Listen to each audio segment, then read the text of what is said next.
Alright guys, welcome to my channel. I shot this video before, but I'm going to try to shoot it again. I rolled out of bed. I didn't even get dressed. I'm just wearing a wrapper around so I can be decent, and then we're going to get into the channel. So I'm going to be talking about Chinese men running off to Africa to marry African women. I don't know if YouTube has been sending you guys those videos as well. I guess because YouTube knows I'm interested in China. No, not China. Scratch that. I'm interested in Asian content, Asian cultures, especially South Korea, even China.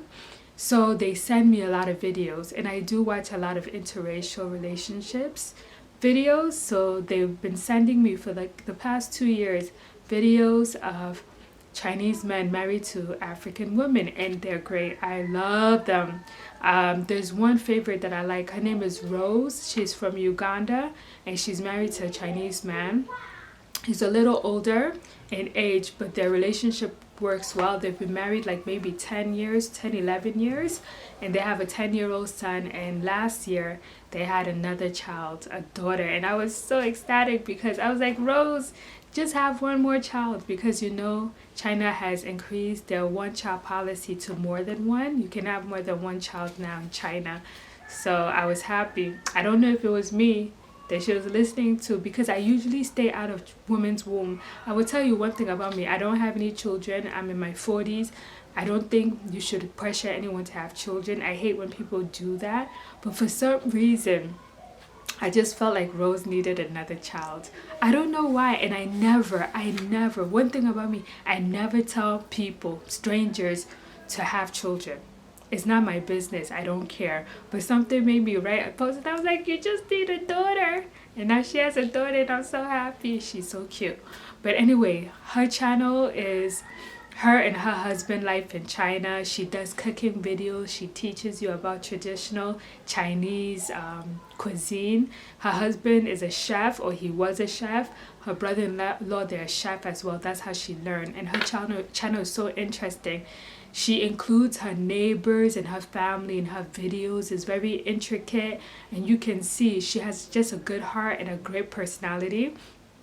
And not a lot of people can, have great personalities when they are in a new environment. Like me, it's very hard for me to get close to people in any environment, whether it's new, old environment, it doesn't matter. I'm an introvert, and you can tell that Rose is an extrovert. Her husband is an introvert, but because she's such an extrovert, she breaks him out of his shell. And they're so cute. They're so cute together. They're an older couple. They're not in their 20s. They're more like in their 30s, 40s. The husband might even be in his 50s. And I love their relationship that they have together. It's filled with respect. It's filled with love. And of course, with what I've noticed about Chinese and African marriages, they don't usually start off with love. They usually learn to love each other. And I feel like those relationships works the best, the ones that you come in with mutual respect, mutual values, and then as time goes on, you learn to love each other. Not the Western ideal where it's like, I love this person, I'm in love with this person, when it's usually lust, and then it fades away and the relationship ends. That's it. So that's one channel that I watch. There's another channel, her name is Felicia. You don't really see her husband in the videos as much, just rare. He doesn't feel comfortable being in the videos.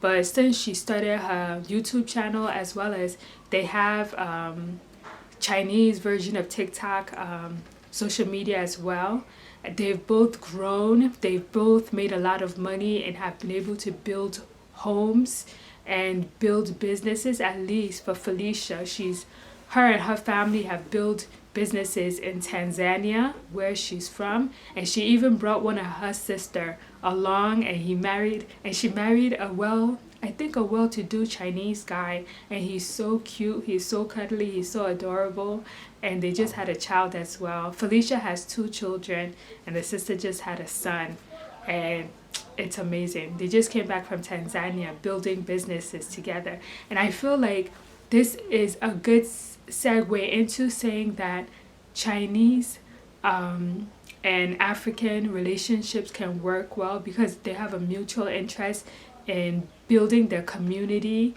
building partnerships and businesses together. You don't, and you see that mostly with black women. Black women, when they form relationship with men of other race, they're able to focus on partnerships and building like generational wealth. I cannot say the same about other, because I'm a black woman, so that's what I focus on, that's my interest. But also I've noticed that with black women and white men, but I feel like it's very new with black women and Asian men. I don't feel like in the beginning it was that way, the building of partnership, but I feel like as time goes on and more couples are getting together, they're learning how to be able to turn their relationship into wealth as well. And I personally think that's great if it's done properly and if it's not being abused and being misused and manipulating the viewers and people into the relationship to gain fame and wealth. We'll talk about it in this video because that's something that I'm going to address. So the reason why, one of the reasons why I think Chinese men are flocking to Africa to find wives is because inflation. Let's be honest, inflation is really doing the business for a lot of countries, and I feel like China is one of them. I feel like, China, they have bride prices. Like Africa, they have like the dowry where they have to pay, and the Chinese women, from my research, seem to be demanding a large amount of dowry that some of these men cannot pay. And the men that cannot pay the dowry, they've realized that if they go to Africa, they might be able to find a wife for a cheaper price. Some people might watch this video and say, how dare them think that African women are cheap? And it's just the currency. The currency just makes it possible. And African women probably might not be as demanding because the countries are not as developed as China. So you have to take that into consideration. You cannot be defensive, because I find sometimes we get very defensive and we don't look at the bigger picture, because I feel like it's a win-win for African women and Chinese men. The Chinese men are going, they're getting wives. The African women are forming relationships, marriages with these men that can provide them with maybe better opportunities than if they were to stay in Africa. So in China, they have what is called marriage markets, where Chinese men, Chinese women go to find wives and husbands for either themselves or their children and grandchildren. It's been done for years. It's been done for centuries. It's a very big thing in China. When they go to get married, they don't think about love or anything like that. They just think about if this person is going to be compatible with my lifestyle, with what I want. And they even bring resumes with their pictures. It states all of their information, how much money the person that is looking for a wife or husband makes, how much they want that person to make, what they want that person to bring to the table. They lay everything out. It's kind of like a business contract. And some people might not like that, but I think it works because everybody knows what they're getting into. So that has been happening, and because of this inflation and Chinese women demanding more bride price than a lot of the men are able to afford, they're heading to Africa, and they're taking that marriage market mentality to Africa. They're going through agencies. They're agencies that are taking groups of men that are looking for African wives to different parts of Africa, mostly East Africa. I'm not seeing a lot of West Africa right now. I don't feel like they've set up a home base in West Africa, or maybe it's not conducive yet for them to do that. But I've noticed in Tanzania, in Uganda, in Ethiopia, those are places where there are a lot of the men going there to find wives, and they have a matchmaker who is going and meeting these different women's families and introducing them to the men. So they're going on blind dates and meeting all these different women, and then when the woman agrees that, you know, they want to marry whatever the man is, they all, you know, do kind of like a wedding ceremony. Then they go to China and they do the official wedding ceremony, and then they get their marriage certificate. And this happens mostly very quickly, within months. Within, for us, it maybe sometimes it's weeks. I'm not even sure if it's weeks or months, but sometimes it has been very quickly. So these people, they don't really know each other, but they decide to get married because whatever, if the date goes well, they like each other, they get married. Some of the girls are a lot younger than the men, and they still get married because they want to get out of whatever their situation is, and they want to help their family have a better life, because they also have seen maybe on social media women like Rose, Felicia get married to these Asian men, and then improves their lives. So to touch on the matchmakers. So the matchmakers that take them there facilitate everything from the what's it called, blind dates, to different events that they kind of lead and guide the guys along, because some of these matchmakers have been living in Africa and doing business in Africa for a while, so they have some idea the different customs that are required when they are living in Africa. So they'll help the guys to be able to navigate, because most of the guys do not speak English, they only speak Chinese, and then the women do not speak Chinese. So they'll need the matchmaker to be their in-between person, to be their interpreter, as well as the person that kind of encourages the intimacy and the relationship between them to move forward, so that the match would be great. Sometimes it works, sometimes it doesn't work. It depends on the matchmaker.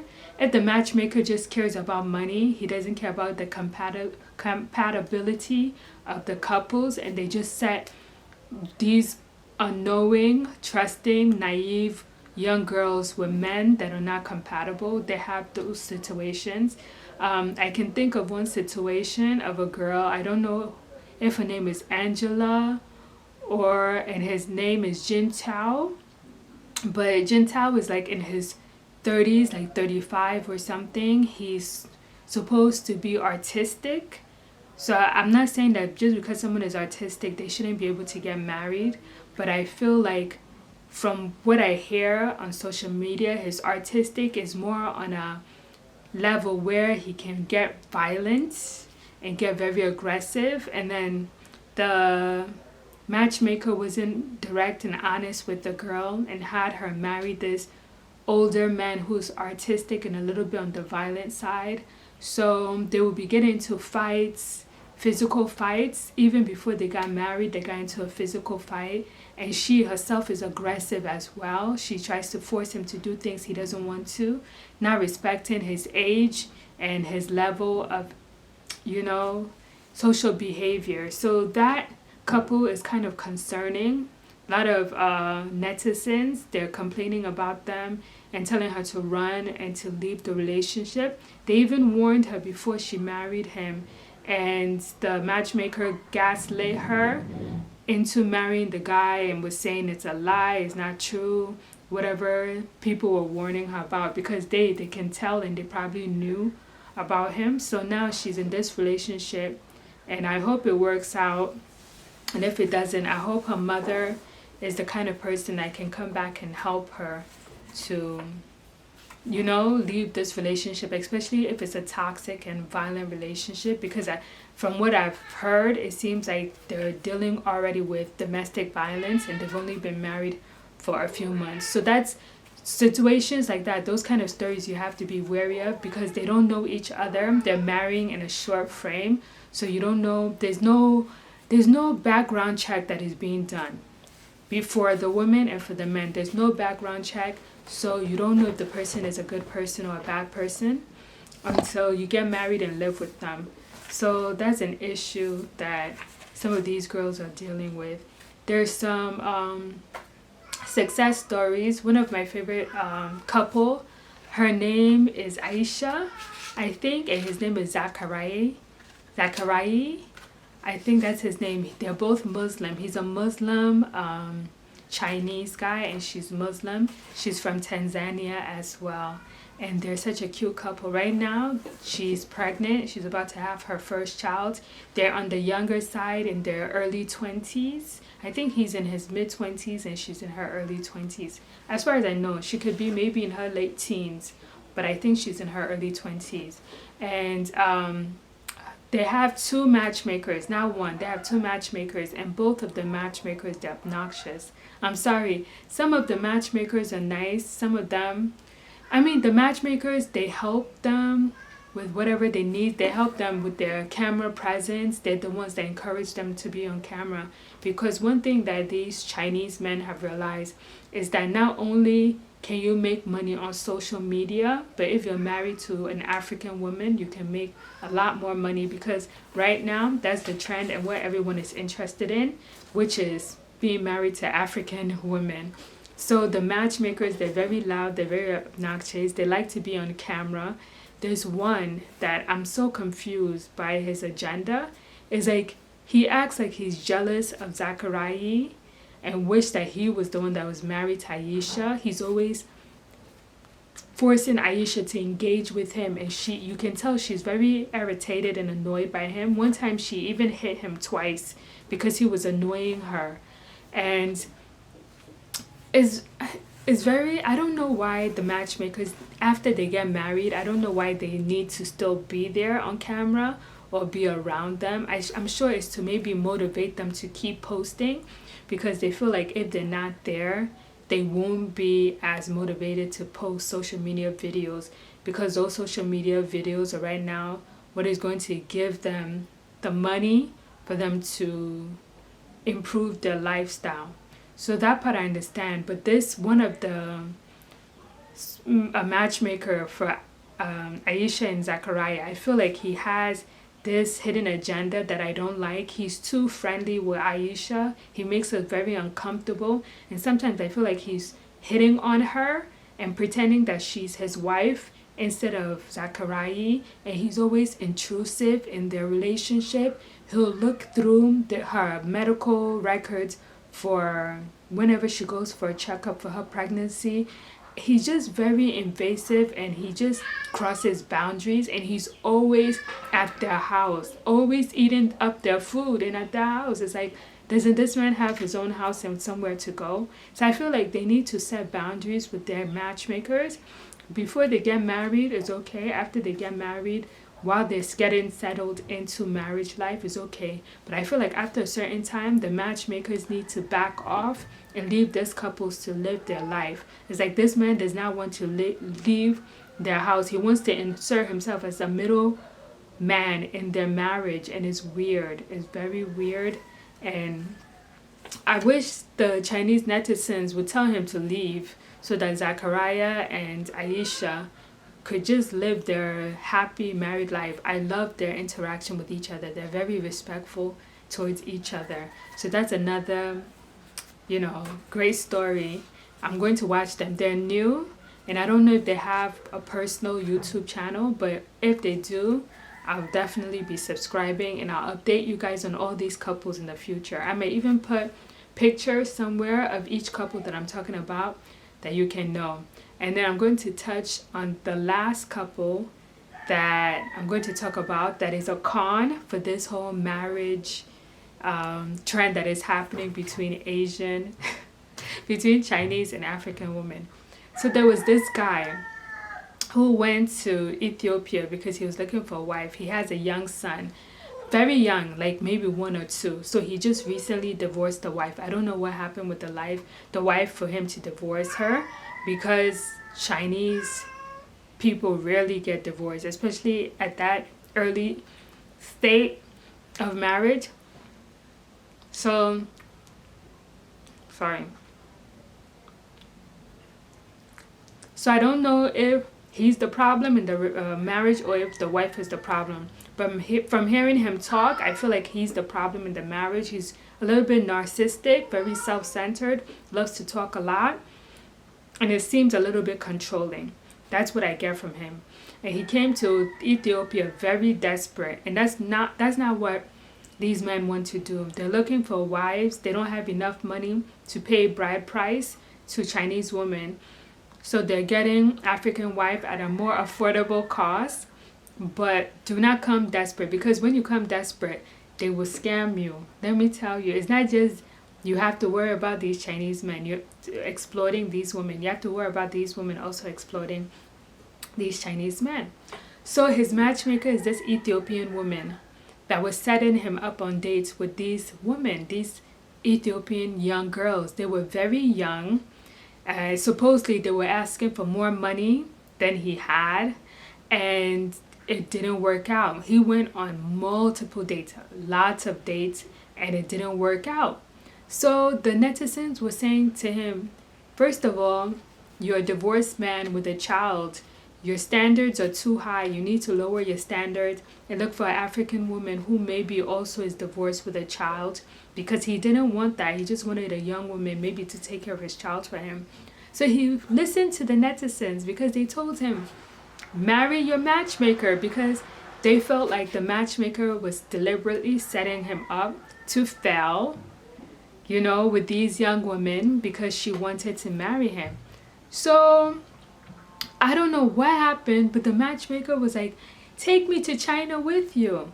So automatically he assumed when she said, take me to China with you, that meant that she wanted to marry him.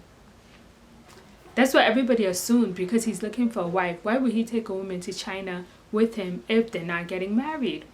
So he said, okay, he'll listen to the netizens, he'll listen to her, he'll take her to China, because she also had a child, and supposedly she was also a divorcee.